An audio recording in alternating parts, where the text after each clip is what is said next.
So I've been keeping this floating plant in a lot of the tanks inside my office, and tons of people keep asking me, hey Chris, what's that super cool looking plant with the long roots? I really want to know. I think it might be water lettuce, but I've never seen roots hang that low. So may I present the answer to you guys? Da da da da. Yes, this plant is known as water lettuce, and I'm going to give you a walkthrough guide of how I take care of it. I'm sure there's a more scientific manner out there where somebody knows much more about this plant than I do, but I've been growing the heck out of this and I feel like I can speak on behalf of the plant. Hopefully it doesn't sound cocky, but I am somewhat new to plants, but man, I feel like I've really figured out this water lettuce, and I want to give you some tips and tricks and even some setbacks and negatives that this plant has. Chris here at Palmer Aquatics. If you haven't subscribed yet, think about doing so. Here's the channel where I talk about everything fish aquarium related. I'm literally covered in fish aquarium tattoos. I'm that weird guy. Today we're talking about the plant water lettuce. I'm so excited about this because this is maybe the easiest floating plant on the planet besides duckweed. I went on a mission to find the coolest floating plants I could, and water lettuce came up as one of them. What made it pretty cool is that it just grew so large. You can grow them up to 10 inches wide in diameter. That's around the size of my hand, or maybe like a small paper plate. And it also had these long, super cool looking roots. This really got my attention. Pictures that I was seeing, the roots were hanging in the aquarium like 10 inches long. A lot of the research that I did online was telling me that this is somewhat of a hard plant for aquarists to keep because it just demanded so much light and no current. Most of my aquariums have sponge filters, so I wasn't too worried about the current, but I would advise if you have a hang on the back, this plant may not work.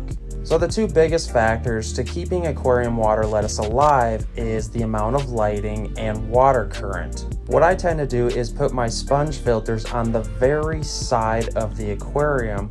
That way it pushes all of the floating plants to one side of the tank. This is a super cool looking plant though, guys. It has leaves around the size of a quarter, and it gives off little babies that kind of just grow off the side of it, and the roots have small little hairs that kind of dangle out of them.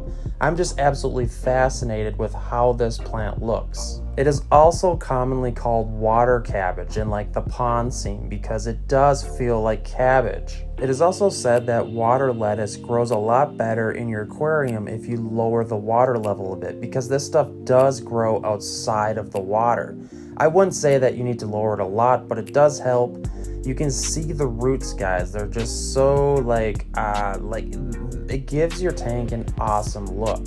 You can see I have a bunch of different types of floating plants in a lot of my tanks. I might suggest though that just stick to one because some of them grow a lot faster and are more invasive. Like for instance, my duckweed grows like crazy and it doesn't let the water lettuce, well, they fight for space essentially at the water surface. And I'd just be a lot happier if I only had the water lettuce going. As far as lighting goes, I've been using the super cheap LEDs that they sell at Walmart. You can get them at Ace Hardware, other home improvement stores, but these super cheap LEDs work amazing because they are super bright. I was reading a lot of the articles online, and this plant is actually considered like a moderately hard plant to keep because it just demands so much light. When buying an LED light, I would suggest sticking to 5000 Kelvin and above, maybe even like 65,000 Kelvin.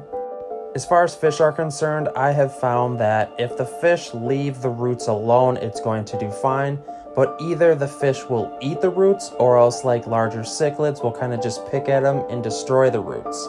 If they're screwing with the roots, the plants are going to die.